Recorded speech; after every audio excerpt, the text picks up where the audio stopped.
साथियों नमस्कार। Auditing and accounting के कुछ महत्वपूर्ण बिंदुओं की आज के क्लास में हम चर्चा करेंगे। तो आइए देखते हैं किन किन बिंदुओं की हम आज के क्लास में डिस्कशन करने वाले हैं। पहला जो हमारा डिस्कशन रहेगा वो बुक कीपिंग पे रहेगा कि बुक कीपिंग क्या होती है। उसके बाद हम समझेंगे कि अकाउंटिंग क्या होती है। नेक्स्ट ऑडिटिंग का मेन कॉन्सेप्ट क्या होता है और ऑडिटिंग के अंतर्गत एक प्रक्रिया की जाती है जिसे एनालिसिस ऑफ फाइनेंशियल स्टेटमेंट कहते हैं। ये एनालिसिस ऑफ फाइनेंशियल स्टेटमेंट क्या होती है, क्यों की जाती है, क्या इसके लाभ हैं, इन सभी के बारे में बात हम आज की क्लास में करेंगे। तो आइए क्लास को स्टार्ट करते हैं और सबसे पहले बात करते हैं बुक कीपिंग के बारे में। बुक कीपिंग की यदि हम बात करें तो प्रत्येक बिजनेस ऑर्गेनाइजेशन बुक कीपिंग का ये जो कार्य है वो करता है। आइए देखते हैं कि बुक कीपिंग आखिर होता क्या है। देखिए, कोई भी बिजनेस ऑर्गेनाइजेशन होता है उसमें फाइनेंशियल ट्रांजैक्शन होते हैं। तो किसी भी प्रकार का फाइनेंशियल ट्रांजैक्शन जो किसी बिजनेस ऑर्गेनाइजेशन में होता है उसको नोट किया जाता है, उसको लिखा जाता है। और प्रथम बार जब उस बिजनेस ट्रांजैक्शन या फाइनेंशियल ट्रांजैक्शन को लिखा जाता है तो वो एक विशेष प्रकार की बुक में लिखा जाता है और उस बुक को हम क्या कह देते हैं, जनरल कह देते हैं। क्या कह देते हैं, जनरल कह देते हैं, या प्राइमरी बुक भी इसे कहा जाता है। प्राइमरी बुक इसलिए कहा जाता है क्योंकि फाइनेंशियल ट्रांजैक्शन को पहली बार यहीं पर अंकित किया जाता है, यहीं पर लिखा जाता है। उसके पश्चात जनरल में इस फाइनेंशियल ट्रांजैक्शन को लिख देने के पश्चात इस फाइनेंशियल ट्रांजैक्शन को कैटेगराइज करके फिर एक अन्य प्रकार की पुस्तक में लिखा जाता है और उस पुस्तक को क्या कह देते हैं, लेजर बुक कह देते हैं।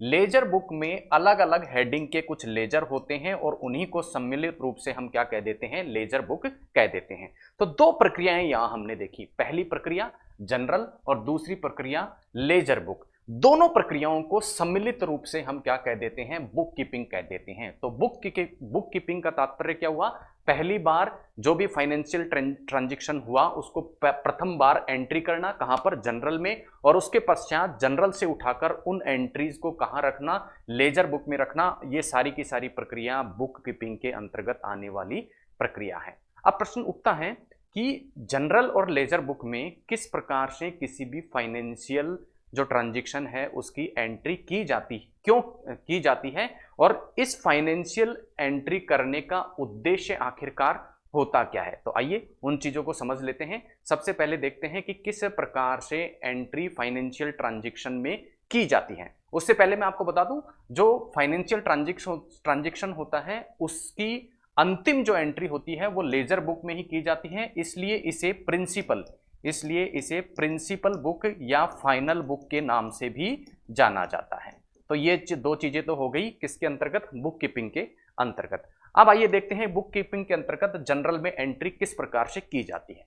यदि किसी जनरल का हम फॉर्मेट देखें या प्रारूप देखें तो जनरल के फॉर्मेट या प्रारूप में हमें 5 कॉलम दिखाई देंगे। इस प्रकार की एक टेबल होती है। स्टैंडर्ड यदि जनरल की बात हम करें तो इस प्रकार की एक टेबल आपको दिखाई देगी और इस टेबल में 5 कॉलम आपको बने हुए दिखाई देंगे। 5 कॉलम आपको यहाँ, थोड़ी बड़ी इस टेबल को मैं बना देता हूँ ताकि सभी प्रकार के जो कॉलम है वो क्लियरली विजिबल हो। जनरल का फॉर्मेट यदि हम देखें तो पहला फॉर्मेट में जो पहला कॉलम होता है वो कॉलम होता है डेट का। पहला कॉलम हो गया डेट का। डेट के पश्चात जो कॉलम होता है वो होता है पर्टिकुलर का। पर्टिकुलर मतलब विवरण, जो भी फाइनेंशियल ट्रांजैक्शन है उसका विवरण। डेट का मतलब दिनांक, पर्टिकुलर का मतलब विवरण। उसके बाद आता है फोलियो नंबर आगे हम समझेंगे कि ये फोलियो नंबर आखिरकार होता क्या है। फोलियो नंबर के पश्चात एक एंट्री आती है डेबिट की और एक एंट्री आती है क्रेडिट की। एक आती है डेबिट की एंट्री और एक आती है क्रेडिट की एंट्री। तो देखिए, जनरल में किसी भी फाइनेंशियल ट्रांजैक्शन की एंट्री किस प्रकार से की जाती है उसको एक उदाहरण के माध्यम से हम समझने का प्रयास करते हैं। मान लो सपोज 16 नवंबर 2023 को, फॉर एग्जांपल 16 नवंबर 2022 ले लेते हैं, 23 अभी आया नहीं है। 16 नवंबर 2022 को किसी कंपनी ABC द्वारा अपनी कंपनी के लिए फर्नीचर की खरीद की गई। तो पर्टिकुलर्स में क्या लिखा जाएगा, बाय फर्नीचर। ये सबसे नीचे लिखा जाएगा बाय फर्नीचर। अब देखिए, जब भी क्या होगा, किसी भी प्रकार का फाइनेंशियल ट्रांजैक्शन होगा तो उस फाइनेंशियल ट्रांजैक्शन में ऑर्गेनाइजेशन, बिजनेस ऑर्गेनाइजेशन को कुछ चीज तो प्राप्त होगी और उसके बदले में पैसा उस ऑर्गेनाइजेशन से निकलेगा। जैसे फर्नीचर खरीदा गया, उस स्थिति में क्या होगा, फर्नीचर तो इनकमिंग होगा, यानी फर्नीचर संस्था या ऑर्गेनाइजेशन के पास आएगा और उसके बदले में कैश बाहर जाएगा। तो इसलिए फर्नीचर, यहाँ पे जो फर्नीचर है, फर्नीचर जो अकाउंट है वो तो क्या हो जाएगा, डेबिट हो जाएगा। फर्नीचर अकाउंट डेबिट हो जाएगा, उसे डीआर में हम लिखेंगे। और इसी प्रकार चूंकि कैश अकाउंट या बैंक अकाउंट जो होता है संस्था का, वो बैंक अकाउंट क्या हो जाएगा, क्रेडिट हो जाएगा, क्योंकि उसमें से पैसा बाहर निकलेगा। तो बैंक अकाउंट क्रेडिट हो जाएगा, फर्नीचर अकाउंट क्या हो जाएगा, बैंक अकाउंट क्रेडिट हो जाएगा और फर्नीचर अकाउंट क्या हो जाएगा, डेबिट हो जाएगा। अब मान लो ये फर्नीचर जो खरीदा गया है वो सपोज 5,000 रुपए में खरीदा गया है, तो यहां क्या लिख दिया जाएगा, 5,000 रुपए की वैल्यू का फर्नीचर कंपनी के पास में आया, जबकि 5,000 रुपए कंपनी के बैंक अकाउंट से निकले। यानी एक ही फाइनेंशियल ट्रांजेक्शन की एंट्री हमने 2 बार की, एक डेबिट में और एक क्रेडिट में। तो इस प्रकार जब फाइनेंशियल ट्रांजैक्शंस की एंट्री की जाती है तो उस प्रकार की एंट्री को क्या कह देते हैं, हम डबल एंट्री सिस्टम कह देते हैं। क्या कह देते हैं, डबल एंट्री सिस्टम कह देते हैं। अब एक कॉलम आपको बचा हुआ दिखाई दे रहा है, वो है फोलियो नंबर। फोलियो नंबर का तात्पर्य है, जैसा हमने पहले बात की थी कि बुक कीपिंग के अंतर्गत क्या किया जाता है, फाइनेंशियल ट्रांजैक्शन की एंट्री पहले जनरल में की जाती है और उसके पश्चात लेजर बुक में की जाती है। तो लेजर बुक के किस पेज नंबर पे इस एंट्री को रखा जाता है वो क्या होता है, फोलियो नंबर। मान लो 15 नंबर के पेज पर अगर इसकी एंट्री की जाती है तो फोलियो नंबर हम यहां पर क्या लिख देंगे, 15 लिख देंगे। तो इस प्रकार से जनरल में किसी भी फाइनेंशियल ट्रांजैक्शन की एंट्री की जाती है। अब यहां जनरल में जो एंट्री होती है वो कॉमन प्रकार की एंट्री होती है, अर्थात एक पर्टिकुलर हेड में एंट्री नहीं होती। परंतु जनरल के बाद ये एंट्रीज किस में जाती हैं, जनरल के पश्चात ये सभी की सभी एंट्रीज जाती हैं कहां पर, ये सभी की सभी एंट्री चली जाती हैं लेजर में। किस में चली जाती हैं, लेजर में।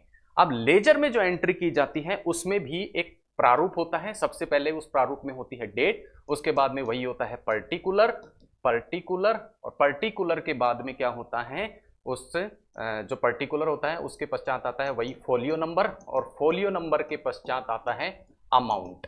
ये तो हो गया एक पार्ट, ठीक है, ये तो क्या हो गया, एक पार्ट। पार्ट में क्या हो गए, ये कॉलम हो गए, ये पार्ट तो हो गया डेबिट का। और इसी प्रकार के सेम पार्ट किस में होंगे, क्रेडिट में। सेम कॉलम किस साइड होंगे, क्रेडिट में। तो डेबिट की तरफ भी एंट्री, क्रेडिट की तरफ भी एंट्री। प्रारूप किस प्रकार का, ऐसा।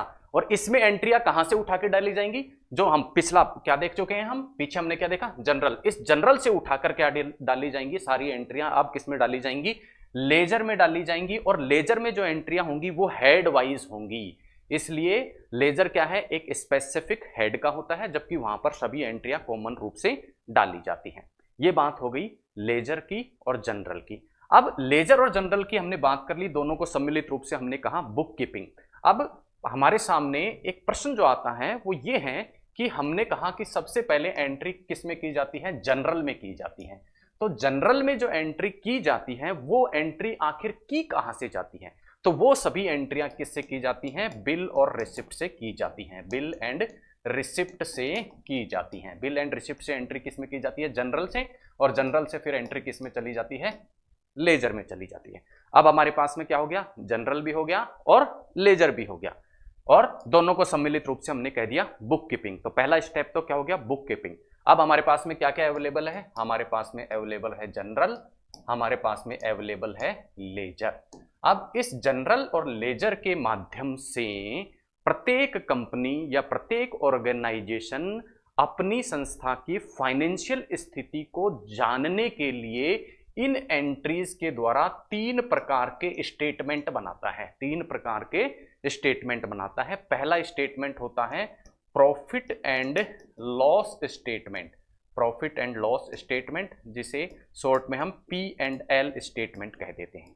दूसरा होता है ट्रेडिंग अकाउंट, ट्रेडिंग अकाउंट, और तीसरा होता है बैलेंस शीट।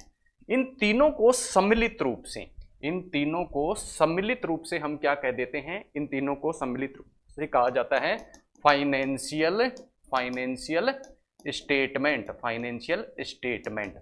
और जनरल और लेजर के माध्यम से ये फाइनेंशियल स्टेटमेंट बनाने की जो प्रक्रिया है उस प्रक्रिया को हम क्या कह देते हैं, अकाउंटिंग।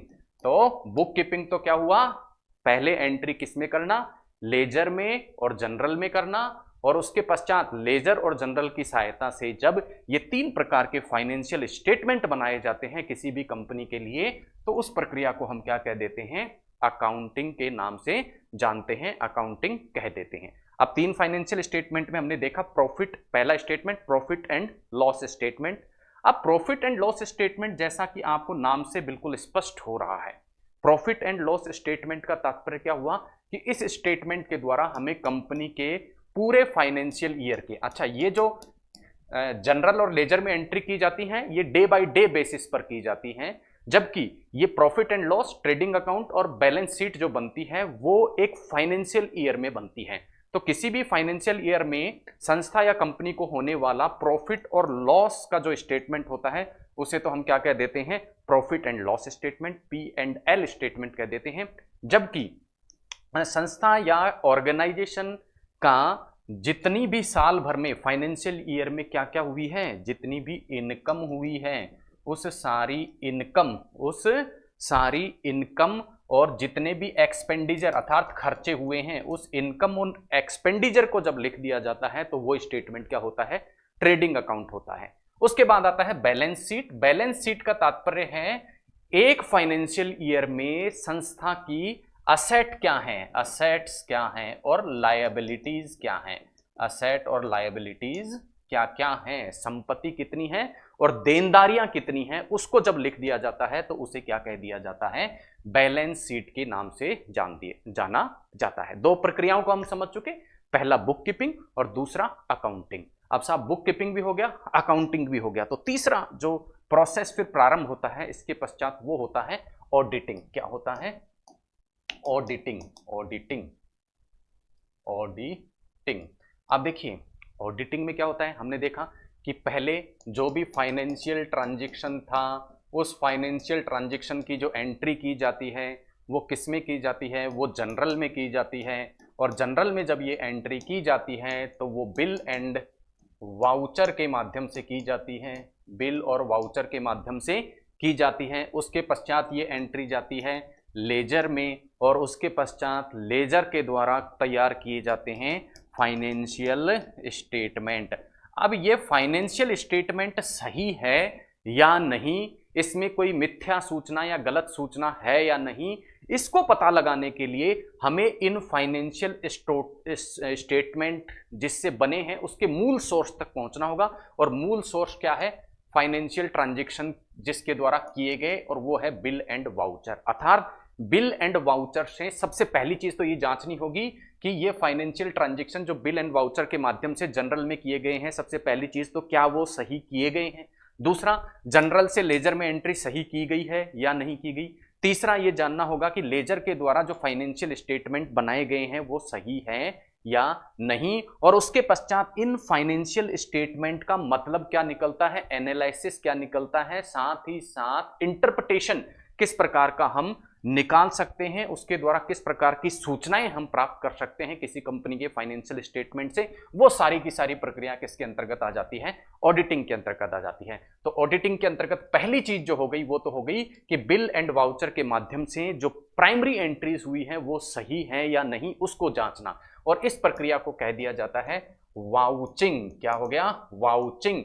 तो वाउचिंग के माध्यम से बिल और वाउचर के द्वारा जो एंट्रीज हुई है लेजर और किसमें, जनरल में, वो सही है या नहीं, उसको जांच लिया।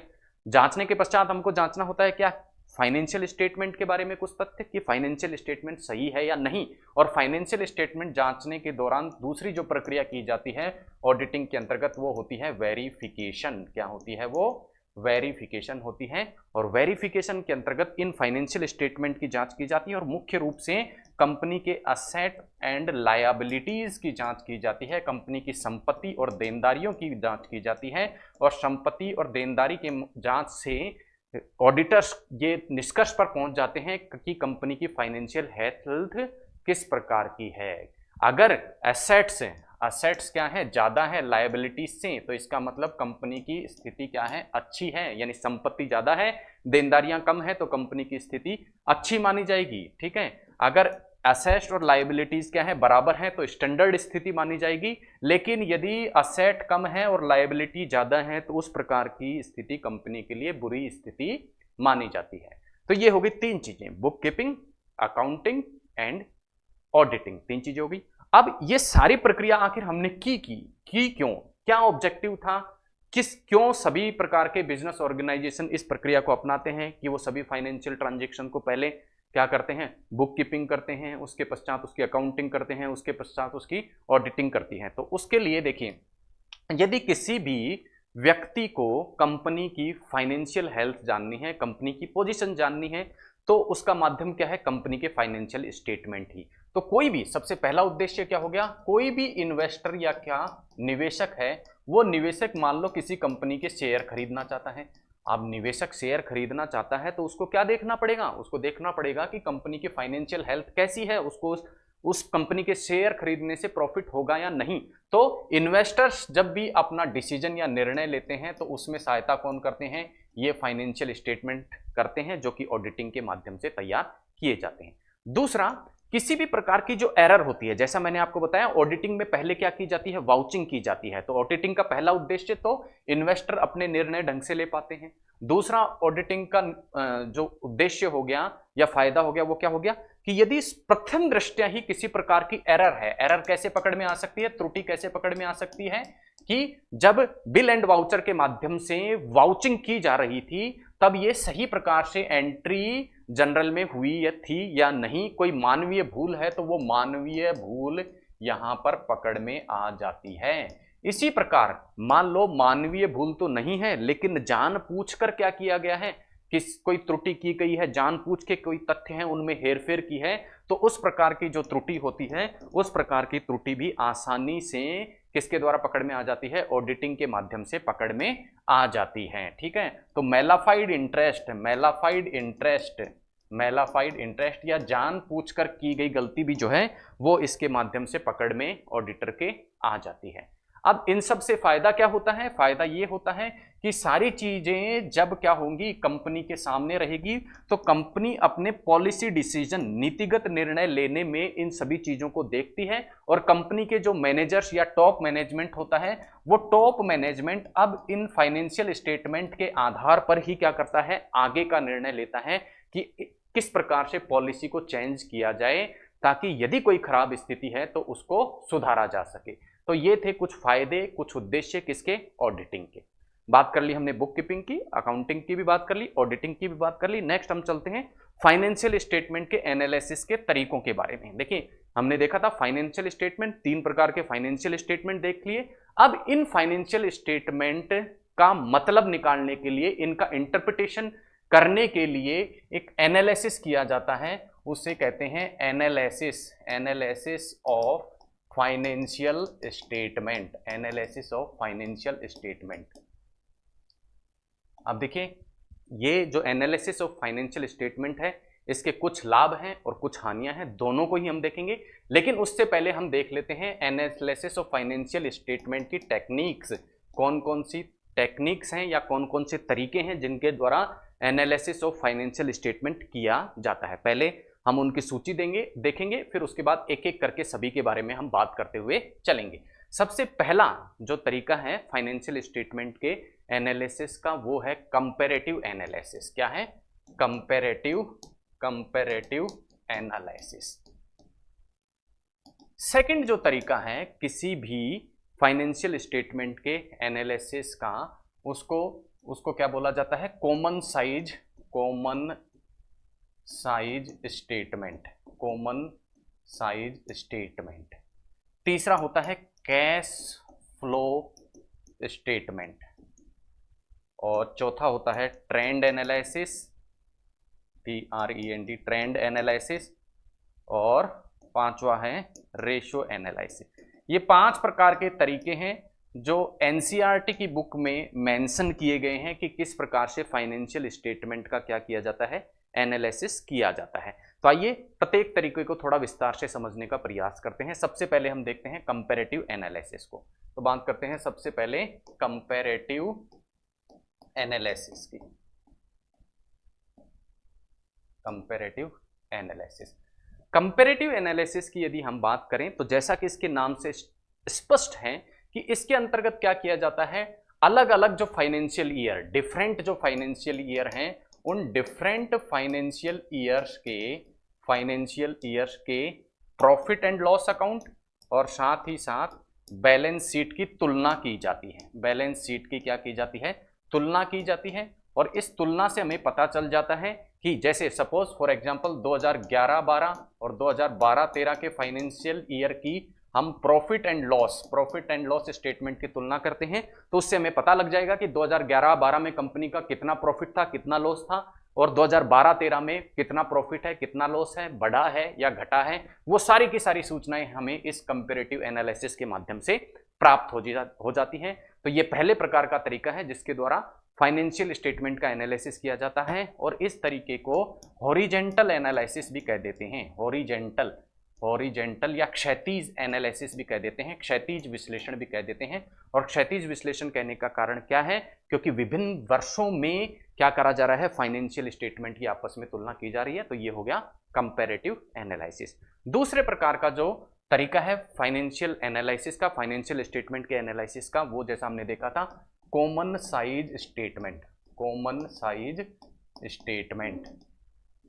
अब देखिए कॉमन साइज स्टेटमेंट क्या होता है।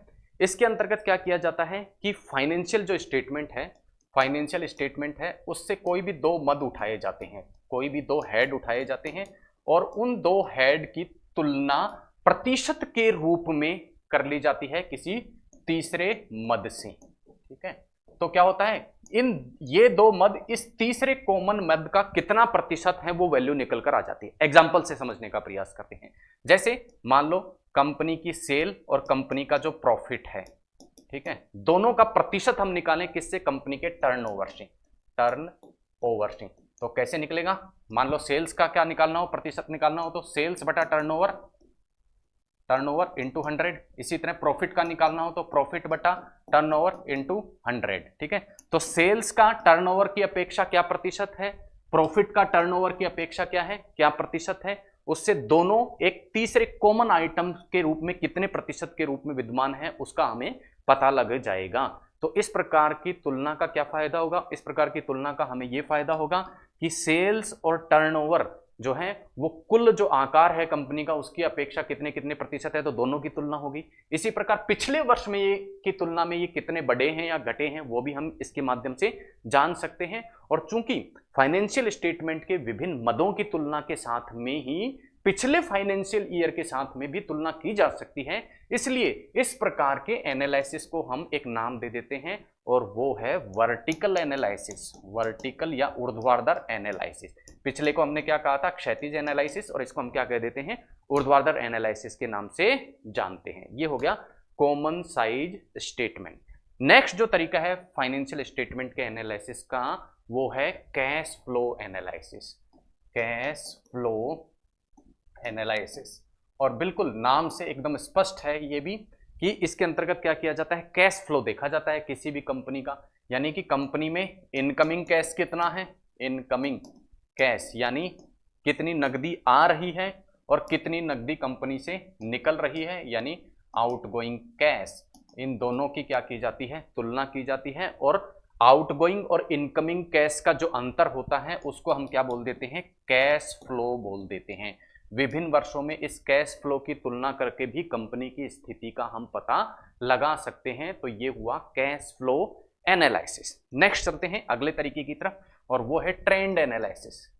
ट्रेंड एनालिसिस, ट्रेंड एनालिसिस के तहत क्या किया जाता है, कोई भी कंपनी जो होती है उसके फाइनेंशियल स्टेटमेंट के जो अलग अलग मद होते हैं उनकी अलग अलग वर्षों में तुलना की जाती है। मान लो 2011-12 से स्टार्ट करें, 11-12, 13-14, फिर 15-16, 17-18 में किसी भी जो कंपनी है उसका मान लो हमने क्या कर लिया, सेल्स के ट्रेंड देख लिए कि 2011-12 में कितनी सेल है, 13-14 में कितनी है, 15-16 में, 17-18 में सेल्स के देख लिया, या प्रॉफिट का ट्रेंड देख लिया।